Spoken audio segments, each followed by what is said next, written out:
দ্বাদশ শ্রেণীর আমার প্রিয় ছাত্রছাত্রী, আমরা আজকে ভাত যে ছোট গল্পটি সেটা পড়তে চলেছি। ভাত গল্পের যে লেখিকা মহাশ্বেতা দেবী, তার যে বিভিন্ন রচনা সম্পর্কে এবং তার জীবন সম্পর্কে তোমরা আগের দিনের আলোচনায় কিছু জেনেছ। আজকে আমরা মোটামুটি চলে যাব তার রচনা সম্ভার একটুখানি আলোচনা করে নিয়ে আমরা চলে যাব মূল পর্বে। তার যে ঝাঁসির রানী, অরণ্যের অধিকার, 1084 মা, তার বিখ্যাত রচনা রুদালি, যেটি একটি সিনেমাও হয়েছে, হিন্দি সিনেমাও হয়েছে, সিধু কানুর ডাকে, নৈরিত মেঘ, বিরসা মুন্ডা, তিতুমির ইত্যাদি তার বিখ্যাত রচনা। আর তার উল্লেখযোগ্য গল্প সংকলন কি, যে স্তনদায়িনী ও অন্যান্য গল্প এবং তালাক ও অন্যান্য গল্প। যাই হোক, যে আমাদের এই যে রচনাটি আমরা পড়ব সেটি কিন্তু মহাশ্বেতা দেবীর শ্রেষ্ঠ গল্প, সেই সংকলন থেকে এই ভাত গল্পটি গৃহীত হয়েছে। এইটি ম্যানিফেস্টো নামে একটি পত্রিকায় গল্পটি 1982 খ্রিস্টাব্দে প্রথম প্রকাশিত হয়। তা সবসময় আমরা যে আগের দিনের আলোচনাতেও জেনেছি যে মহাশ্বেতা দেবীর লেখনী কিন্তু একটা স্বতন্ত্র ধারা সৃষ্টি করেছে।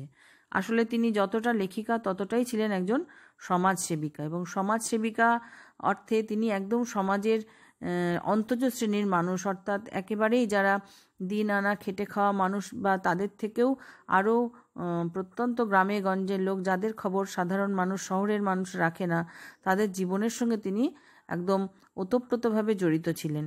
এবং সেই মাটির গন্ধ লাগা মানুষদের কাছ থেকে তিনি দেখেছেন তাদের ভালো লাগা, মন্দ লাগা, তাদের নানা রকম অনুভূতি, তাদের যে বঞ্চনা, তাদের ন্যায় অধিকার, সব কিছু তিনি কিন্তু নিজের অনুভূতি দিয়ে প্রত্যক্ষ করেছেন। এদেশের এই গ্রামে গঞ্জে ছড়িয়ে থাকা মানুষদের, তাদের সামাজিক, রাজনৈতিক এবং পারিবারিকভাবে তারা যে বঞ্চিত, তাদেরই ছবি তিনি কিন্তু সেই জন্য তাদের এত কাছ থেকে দেখেছেন বলে আরও বেশি পরিষ্কারভাবে তার লেখায় তিনি প্রকাশ করতে পেরেছেন। এই যে মানুষগুলো, তাদের যে নিম্নমানের জীবনযাত্রা, তার জন্য দায়ী কে? সমাজ।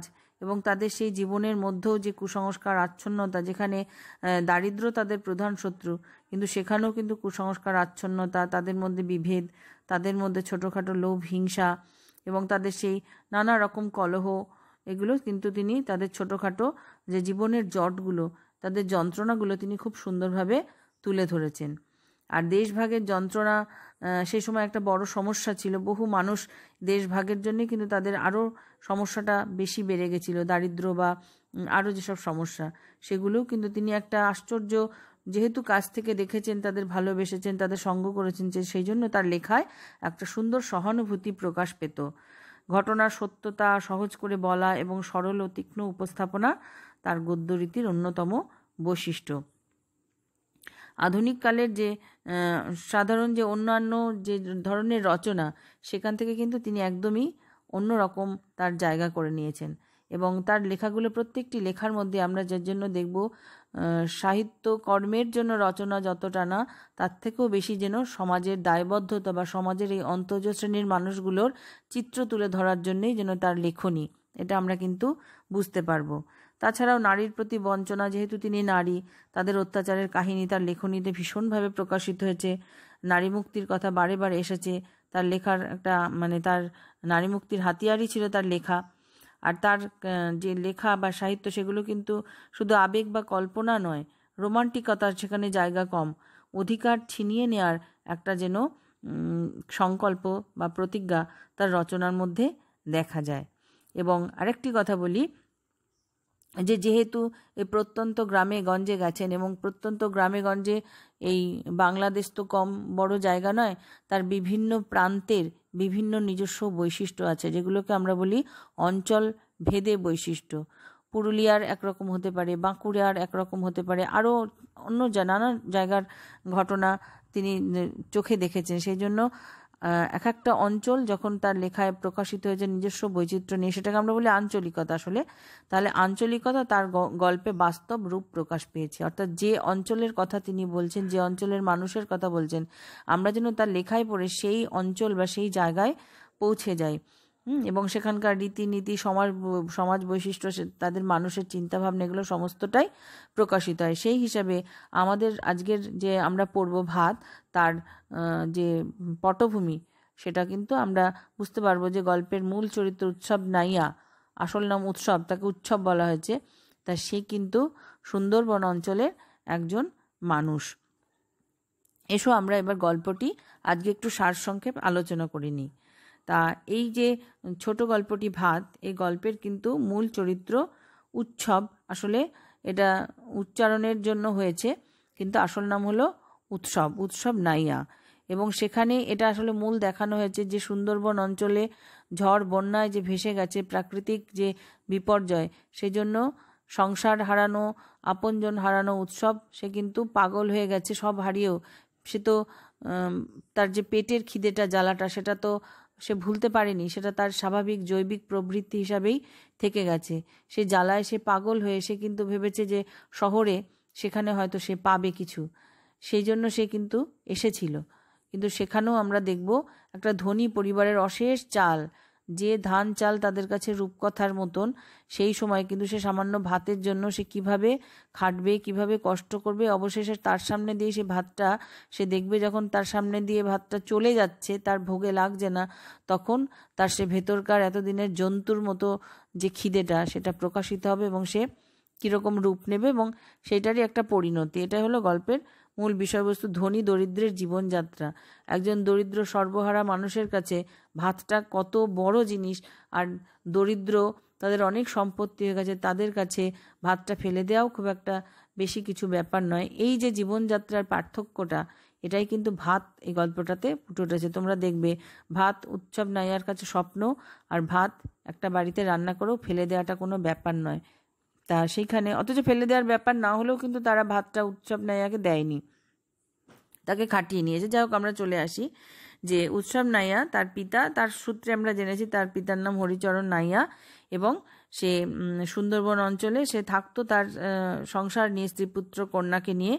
এবং সে নিজে ভূমিহীন কৃষক মানে সে তার নিজস্ব জমি ছিল না, অন্যের জমি, সতীশ মিস্ত্রির জমিতে সে কাজ করে, এবং যেটাকে বলে যে কাজ করার মজুরি হিসাবে সে কিছু পায়।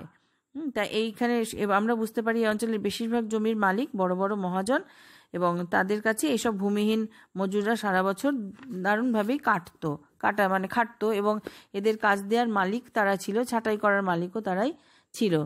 তা সেই সারা বছরের দুঃখ দুর্দশা নিয়ে কিন্তু, এবং যা হয় সুন্দরবন অঞ্চলে অনেক বিপর্যয়, অনেক দারিদ্র্যের মধ্যেও কিন্তু তারা বেঁচে ছিল। কিন্তু এমনই একটা সময় মহা একটা প্রাকৃতিক বিপর্যয়, প্রচণ্ড ঝড় বন্যায় বিধ্বস্ত হয়ে যায়, নিশ্চিহ্ন হয়ে যায় উৎসবের পরিবার। কেবল বেঁচে থাকে উৎসব।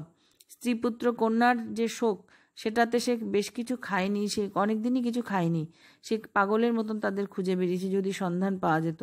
তার অন্তরের যন্ত্রণা কিন্তু আমরা এখানে দেখেছি। কিন্তু আস্তে আস্তে ওই যে মানুষের যে আমরা তো প্রত্যেক মানুষই তাদের যে প্রবৃত্তি, সেই হিসেবে তো আমরা জন্তুর যেমন খিদে পায়, মানুষও তো একটা জন্তুই, তারও সেরকম একইভাবে খিদে পায়। সেই শোকটা কিন্তু তার খিদেকে, জ্বালাকে ভুলিয়ে দিতে পারেনি। সেই জন্য সে মানে অশেষ যন্ত্রণায় সে ঠিক করে যে একটু ভাত খাবে, এবং তারই গ্রামবাসিনী, মানে গ্রামের একজন মহিলা, তার নাম বাসিনী, সে কলকাতায় কাজ করতো, তার বাড়িতে আসার পরিকল্পনা করে, তার মনিব বাড়িতে আর কি। এবং সে কয়েকদিন কাজ করবে এবং পেটে ভাতে, মানে সে কাজ করবে, তার বদলে ভাত খাবে, এই আশায় সে এসেছিল। এবং সত্যি সত্যি সে বিরাট বড় বাড়ি, অনেক ধান চাল, তাদের কত বড় জায়গা, সেই তাদের বাড়িতে কত রকম ধান, যেগুলো তার নামই সে ভালো করে শোনেনি, এইসব মানে বড় একটা জায়গায় সে আসলো, এবং সেখানে অনেক চাকর বাকর, এবং তারা কিন্তু এই যে টাকা পয়সা তাদের আছে বলে ফেলা ছাড়া সেখানে চলে না, তারা কিন্তু একদম বুঝে শুনে মানে কাজটা নিয়ে নেয়, এবং সব থেকে বেশি খাটিয়ে সব থেকে কম কি করে দিতে হয় সেটা কিন্তু তারা খুব ভালোভাবেই জানে, এই বড় বাড়ির লোকেরা। যাই হোক, উৎসব কিন্তু সারাদিন কাজ করে, কাটে, সেই যজ্ঞের কাঠ, এবং আমরা জানবো সেই বাড়ির যে বড় কর্তা, তিনি মৃত্যুশয্যায় শুয়ে আছেন। সবাই জানে তিনি হয়তো বাঁচবেন না, তবুও যদি বাঁচে সে আশা একটা যজ্ঞ হচ্ছিল, এবং সেই যজ্ঞেরই কাঠ কাটার জন্য কিন্তু উৎসব কাজে লাগে। এরপরে আমরা দেখব যে একটা সময় এত কিছু করেও কিন্তু বাঁচানো যায়নি বাড়ির কর্তাকে, এবং তার যথেষ্ট বয়স হয়েছিল, রোগে ভুগছিলেন। এবং সেই দিনই বাড়িতে তখন কিন্তু খাওয়া দাওয়া রান্নাবান্না চলছিল। একদিকে একটা মানুষ মারা যাবে, কিন্তু খাওয়া দাওয়া চলছিল কেন, যে এগুলো আমাদের যে রীতি রেওয়াজ যেগুলো যে থাকে, যে মারা যাবে বুঝতে পেরে মানুষ তার স্ত্রীর জন্য অনেক ধরনের খাওয়া দাওয়ার ব্যবস্থা করেন, তাছাড়া যজ্ঞের বিষয় আছে। যাই হোক, এবার কিন্তু যখন কর্তা মারা গেল, বাঁচানো গেল না, সেই যে ভাতের জন্য উৎসব, সে তার মধ্যে খিদের আগুন ধিকি ধিকি করে জ্বলছে, এবং সে সামনে দেখবে মারা গেছে বলে তারা সমস্ত ভাত, যেহেতু মৃত্যুর বাড়ির ভাত, তারা কিন্তু ফেলে দেবে। এবং উৎসব তখন কি করবে, যে এত কিছু করার পর পাগলের মতো জন্য সে একটু ভাত খাওয়ার জন্য সে এতটা দূর এসেছে, এতটাক্ষণ খেটেছে, তারপরে তার পক্ষে আর ভদ্রতা রাখা সম্ভব হলো না। একদম হিংস্র কামটের মতো, বলছেন হিংস্র জন্তু কামটের মতন সে ভঙ্গি করে সে বাসিনীর হাত থেকে ভাতের ডেকচি নিয়ে কেড়ে নেয়, এবং সে স্টেশনে গিয়ে মুঠো মুঠো করে ভাত খায়। এবং সেই তার জন্য স্বপ্নের একটা জগতে সে ভাত খাচ্ছে, এবং তোমরা দেখবে যে মুঠো মুঠো করে সে তার যে সন্তানরা মারা গেছে তাদের নাম করে তাদের সে দিচ্ছে। তারাও সেরকম করে ভাত খেত না। আজকে এই ভাতের স্বর্গসুখ সেও যেন অনুভব করছে, এবং সেই স্বর্গসুখটা তার মৃত সন্তানদের সে দিতে চায়। এবং সে খেয়ে আরামে সেই স্টেশনে ভাতের ডেকচি নিয়ে ঘুমিয়ে পড়ে। সে চলেই যেত তার গ্রামে, কিন্তু যেটা হয় যে সই পাওয়া যাচ্ছে না, উৎসব এরকম কেড়ে নিয়ে পালিয়েছে, বড় বাড়ির লোক ছাড়বে কেন, তারা পুলিশ টুলিশ নিয়ে এসে উৎসব তাকে থানায় নিয়ে যাওয়া হয় চুরির অপরাধে। আর বড় বাড়ির এই দৌলতে সে কিন্তু ভাত হয়তো পেলো, সেটা তাকে কেড়েই খেতে হলো, এবং তার কিন্তু জেল হলো। এবং তার পরিণতিটা, যে সে ভেবেছিল একটা স্বপ্নের জগৎ আছে এখানে, এবং বাদা যে ধানের যে জমি, জলা জমিতে যে ধান হয়, সেই জমি সে খুঁজে বার করবে, এবং কত ধান চাল হবে, সেই স্বপ্নের জগৎটাকে সে দেখবে, সেটা কিন্তু তার আর দেখা হয় না। তার পরিণতিটা এইরকম হয়। তা আমি আজকে গল্পের সারাংশটা তোমাদের সঙ্গে আলোচনা করলাম। এর পরের দিন আমি গল্পের লাইন ধরে ধরে তোমাদের ব্যাখ্যা করব। তোমরা মূল গল্পটা একটু নিজেদের মতন পড়ে রাখবে, তারপরে আমি তোমাদের ক্লাসে আলোচনা করে দেব। তোমরা ভালো থেকো।